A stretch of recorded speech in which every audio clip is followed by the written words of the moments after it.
Welcome back to Cryptids and Cold Ones. Cryptid Ops. You fucked me up, Evan.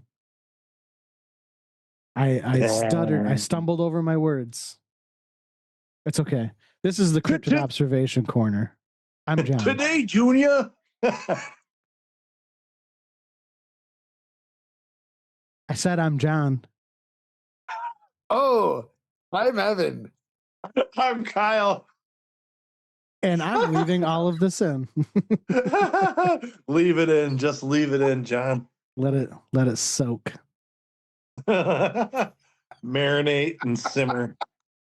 Welcome back to another episode of Cryptid Observation Corner, where we screw up repeatedly, but we're not doing it on live, so you guys can't see it, but we're leaving it in this week.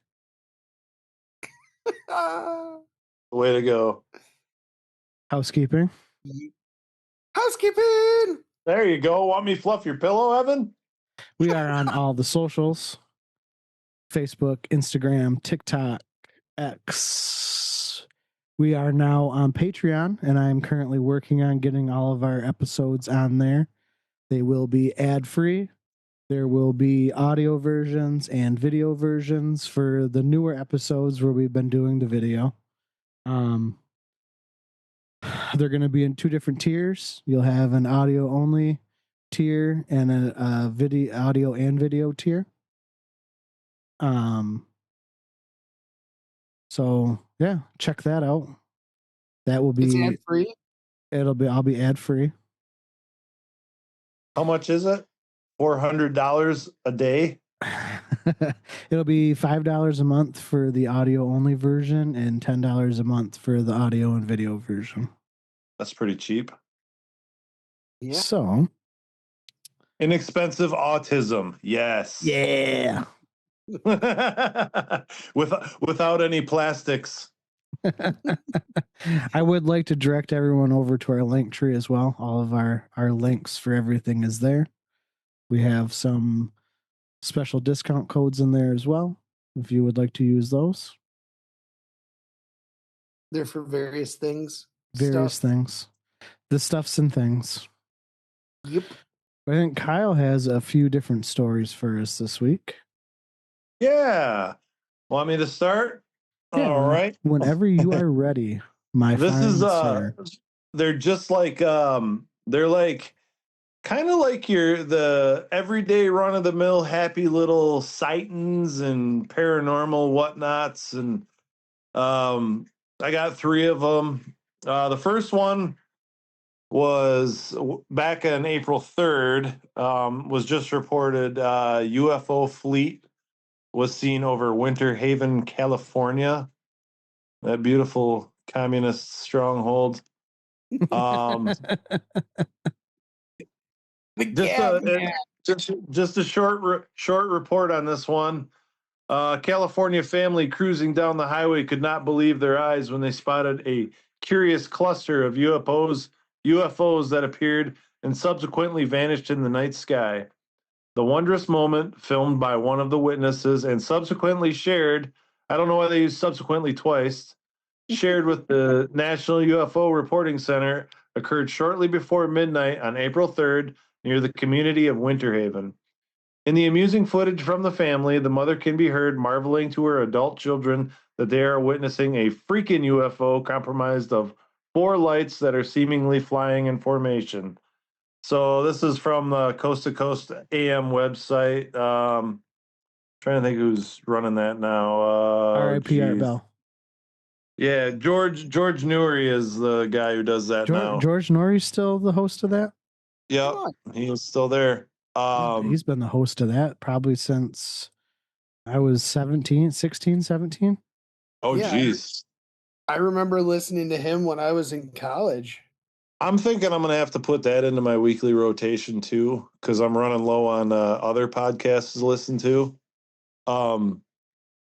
Have you guys listened to Coast in recent? No, It's been a hot minute. It's been forever. I just recently found out we were on iHeart too. Yeah. You're like, I don't even know where we're hosted. I'm like, I'm embarrassed. I'm in danger. No, speaking of the UFO thing, I just watched an interesting video. I forget the guy's name. He does a lot of conspiracy stuff. But there's supposedly during the Cold War, Eisenhower was given the choice between going with getting technology from the Greys to make sure he could end every war, and we're in the middle of the Cold War, or getting uh, the ability for world peace from the Nordics, but you have to completely disarm. And being the red blooded American that he was, Ike chose technology. And I mean, I get it. It seems kind of naive. It's like, disarm, we'll make sure everyone is peaceful. But anywho, with that, there was like a deal with the Greys, like, hey, you get to do some bases in the United States, and we'll make sure nobody's around there. And also, you can take a few people, for experiments and such. So that's why you have these UFO bases uh, uh, in the United States, and that's why you see all these UFO sightings in the United States. And that's also why the abductions started in the 50s, because it was part of the deal that they could Oh, take okay. on. Yeah. And yeah. So that's kind of, I just saw that video and I thought it was interesting, worth sharing. But there's supposedly UFO bases throughout the United States because of this deal. And the only people that really know where these bases are a group called the Majestic 12, which I have not looked into at all. That sounds that's crazy. Majestic Yeah. 12. Yeah. Yeah. I mean, it's better than like the questionably moral 5 or the miscreant 6. I don't know what any of that is. I was just using words and adding a number. Oh. Yeah. They're not things. I don't even know what the Majestic 12 is. It's probably some like real crazy conspiracy shit. So Huh. I don't know. My tism only goes so far, guys. That's okay. Well, So there's a lot of orbs again. So that the video is on the iHeart website, and there are a lot of orbs, or not a lot of orbs. There's only 4, but it seems it's coming out of the water, and it's like that video I was talking about, one of the podcasts we recorded a while ago, where they're coming out of the water. That the lady just casually took a iPhone video. People just go out there like it was no big deal. These fucking orbs are like coming out of the water. Like what? it's probably one of those spots where people go to view the orbs coming out of the water, like that I was telling you guys about. You want Where to the see a base movie tonight, honey? Let's go. Let's go see a movie. Nah, orbs, bitch. I want to see them Orbs. orbs. I want to ponder the orbs.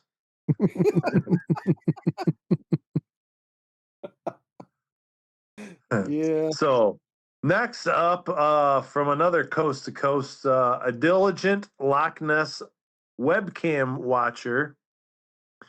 He laid claim to the first virtual monster sighting of 2026 last month, spotting a peculiar humped surface from the water of the famed Scottish site.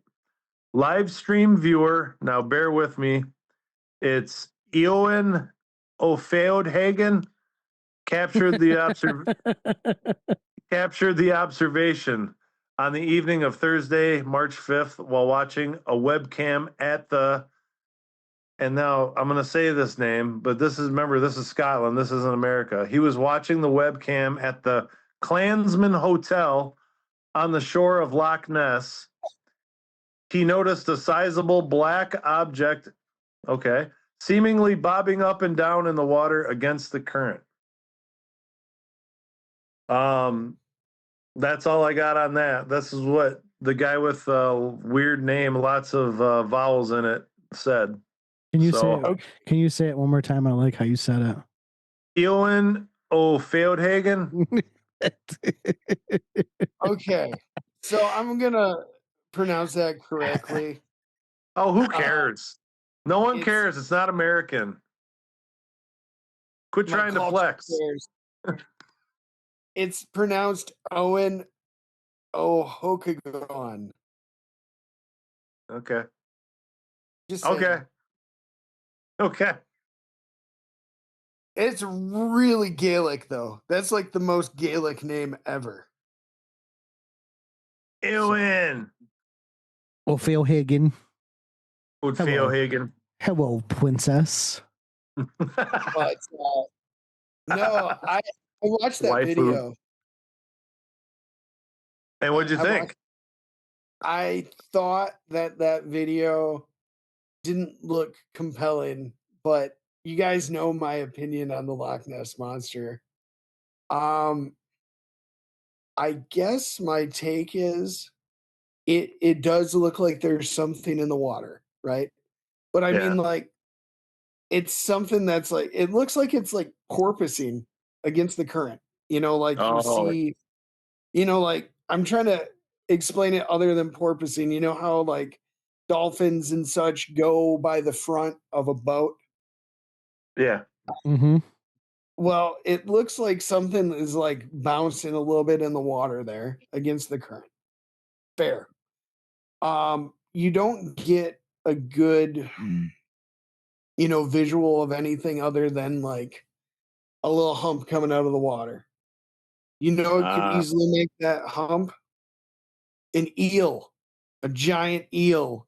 They're rife with those, aren't they? They are rife with those. Rife. I mean, I would like there is a cornucopia of eels in the Loch Ness. I would like to see like them catch a giant eel though in Loch Ness just Yeah. to put this thing to bed. I guess that's my take. Yeah. But I mean, a giant eel's cool too. It's just not a plesiosaur. No I mean, paddles. imagine if there's like a 20-foot eel in there. I mean, that's a pretty big freaking eel. It is. Yeah. I'm a snag.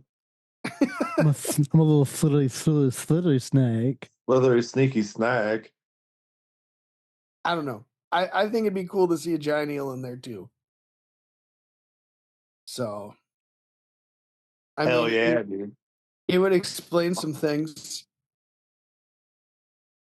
I mean, the one major photo that they had, the surgeon's photo, where it looks like a plesiosaur, has been determined to be a hoax, right?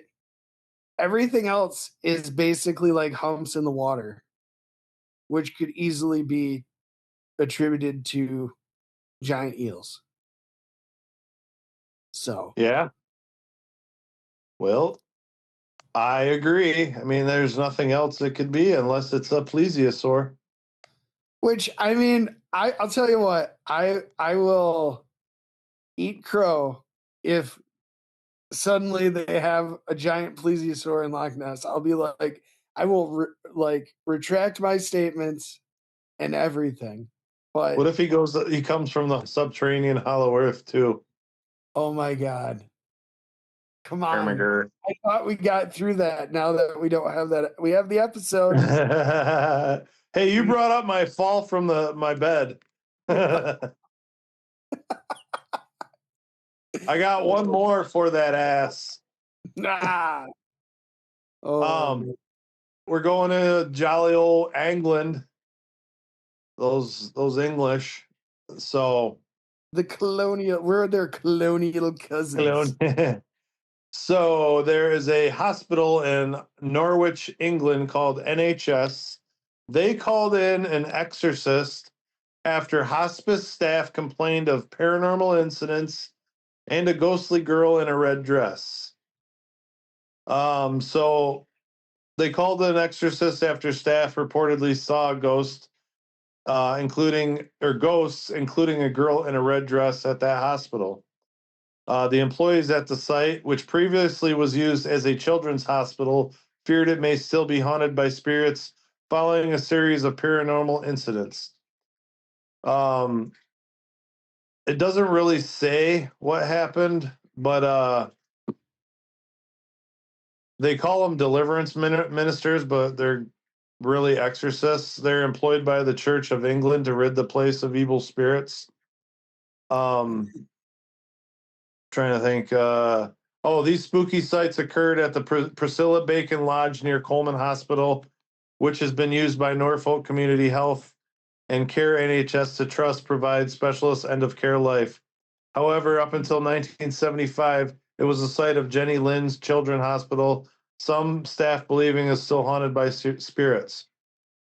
Again, someone saw a child in a red dress. I got to scroll down because there's a lot of ads. Wee.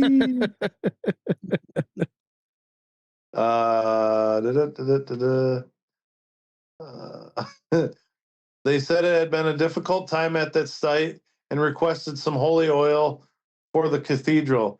The chaplain reportedly said this would be used to conduct a religious service for staff and patients who were concerned that the site was haunted.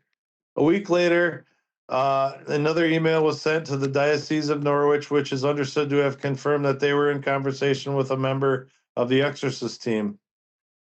My cat just meowed. They also refused to comment on what specific paranormal activity patients and staff claim to have seen, which is no fun for this podcast, but we can speculate. Speculation is the best. So yeah, they're using exorcist in Norwich, England.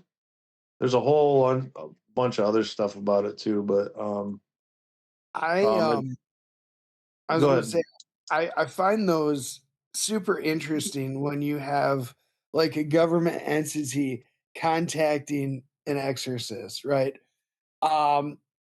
So National Health Service is renowned for their competence, much like the Canadian Health Service. I don't know.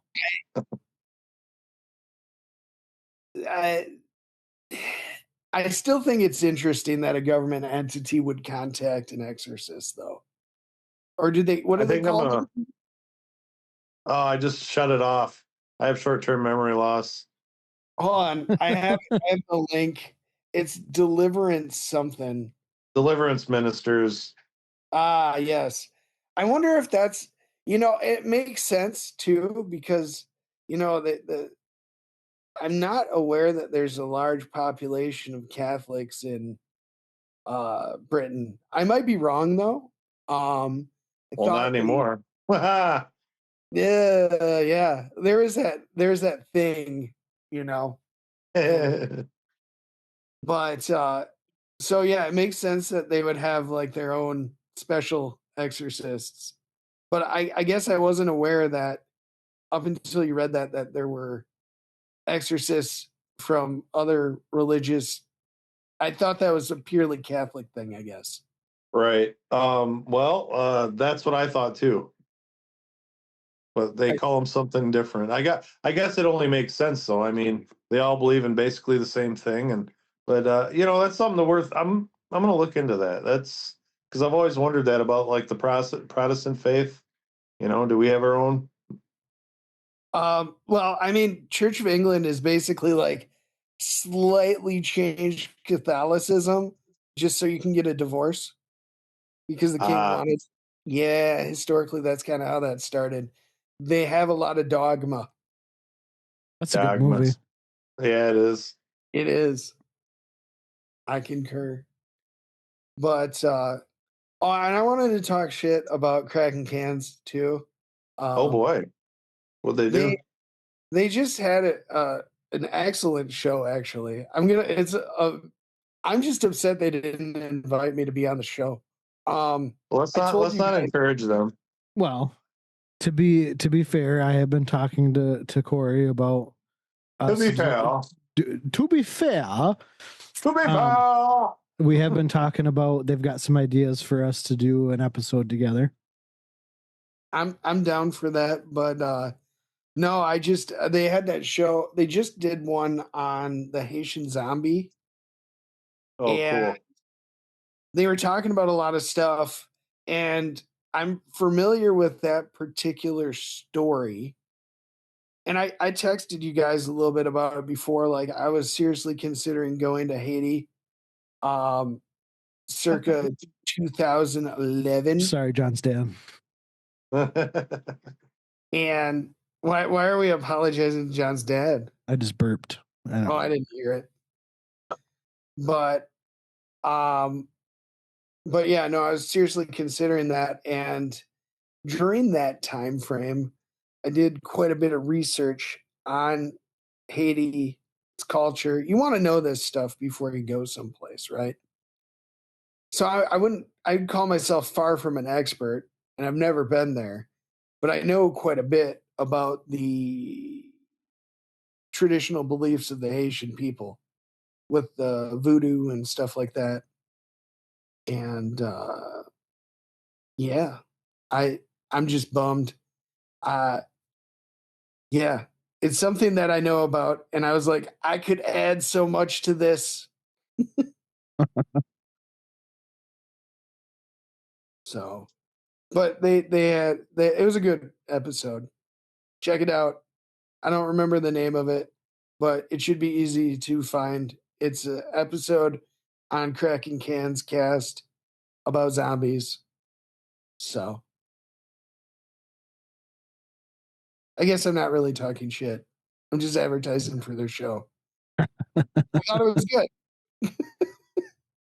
Good job, guys. Fantastic. What else you got for us, Kyle?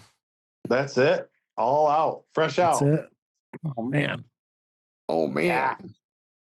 I was just looking at the preview for a movie that's out right now called Kraken. Really? It's Norwegian. Norway. And I tried to go to imdb.com and I forgot the O, and it takes you to a pornographic website. Hell yeah. Oh man. Hell yeah, brother. We don't condone that type of behavior here at Cryptids and Cold Ones. Why does everything take you to porn on the internet? Like, what the fuck? I was literally watching a TV show, and I wanted to watch the comic of it. I wanted to read the comic of it beforehand, so I could spoil it for myself. Which show? So I go on there and look up the comic so you can read it for free, and all these things pop up, and I'm like, oh, Jesus! And you have to like, the little X on it's like real small, and you're like, and you try and get the ad out, and it's like this crazy hentai ad or some shit, and you're like, ah! I'm trying to pirate a free comic.